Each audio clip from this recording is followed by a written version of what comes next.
আমার সকল বন্ধুদের জানাই এই মহাশিবরাত্রির অনেক অনেক শুভেচ্ছা। আর আজ এই শুভ দিনে আমি চলে গেছিলাম গঙ্গায় স্নান করতে। তো এর আগে আমি গেছি, কিন্তু শিবরাত্রির দিনে আমি প্রথম গঙ্গায় স্নান করতে গেলাম। তো এত ভিড় হবে সেটা ভাবতে পারিনি। আমরা ভয় সকালবেলার দিকে গেলাম না যে হয়তো দুপুরবেলার দিকে ফাঁকা থাকবে, তো দেখি দুপুরবেলার দিকেও এতটাই ভিড়। তো দেখে ভালোও লাগছিল যে এত লোক কিন্তু মহাদেবের ভক্ত।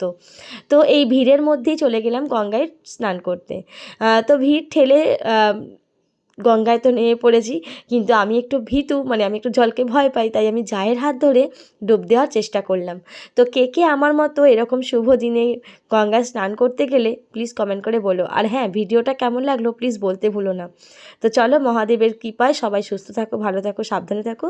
ভিডিওটা আমি এখানেই শেষ করলাম। আসছি পরের ভিডিও নিয়ে। সবাইকে টাটা।